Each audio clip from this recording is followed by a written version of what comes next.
Hi dear friends, here we are to touch upon another topic on project management, that is how to scope your projects. A project scope are those things that are and the total deliverables of the project that must be produced to complete the project. These deliverables have to be described in depth in the project at the earliest possible stage of the project. This will enable everyone to know what it is that needs to be produced as part of the project. Let us see 5 steps to scoping one's project. Step 1 is the project roadmap or the direction. Projects have a vision, objective, and time frames that are agreed with the key stakeholders or sponsors. An important thing here is that they have to be specified in depth and the customer and the sponsor should be in agreement with it. Now ensure that everyone in the project team understand them and are aware of their importance. By fixing the project direction, it is possible to define the project scope.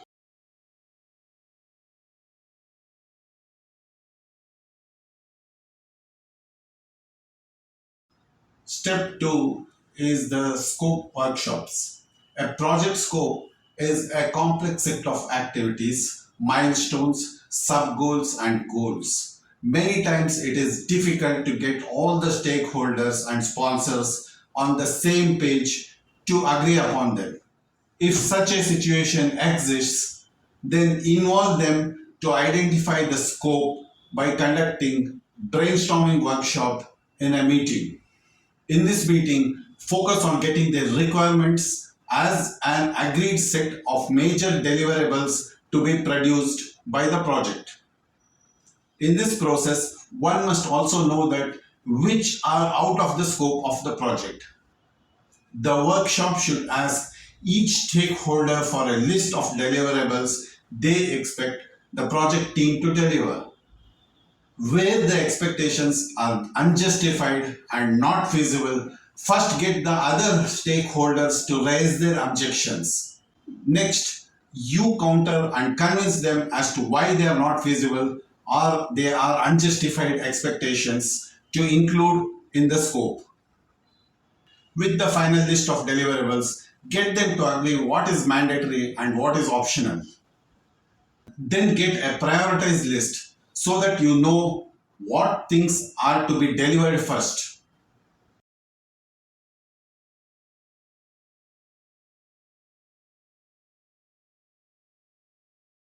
Step 3, define the depth. Having a list of deliverables itself is not enough. These deliverables need to be defined in depth. Engage with other relevant people in your organization and describe how each deliverable would be shaped, how it operates, and how it would be supported, etc. The goal here is to make it specific so that the customer at a later stage in the project cannot say what they meant was different and not what is produced. Friends, we have several videos on this channel on topics of project management in particular and other management and other skills in general. We request you to view this. Step 4 is feasibility assessment. A detailed list and description of every deliverable to be produced in the project is now available, and it is available in the priority order and separated as mandatory and optional. You now have to check again if it is possible to meet these within the project deadline and budget.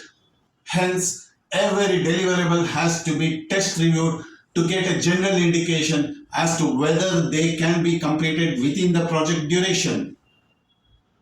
If any of them cannot be completed, then list those deliverables that have to be removed to make the end date achievable. The first priority in identifying these is to list the non-critical ones to the best extent possible.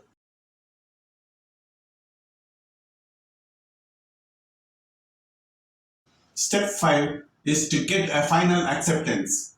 Now present the final set of deliverables to your project sponsor and ask their approval for the list as your project scope. Ask them to agree to the priorities, the deliverable descriptions, and the items that are out of the scope. After getting a formal acceptance sign off, you are in a position to manage the project scope till the completion, provided later changes are not introduced by the customer. By freezing the deliverables, if next time when your sponsor wants you to add a few more deliverables to the list, you can respond by saying that it could be done by removing some items from the list or by extending the project end date. You can ask the sponsor which one they would prefer. You can easily manage your sponsor's expectations with a detailed scope document by your side. The scope document is the project manager's shield and a roadmap for the project team.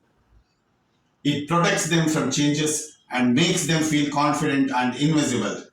Friends, with this we come to the end of this video. We request you to like the video and subscribe to our channel. The link for subscribing to our channel is below. Thank you.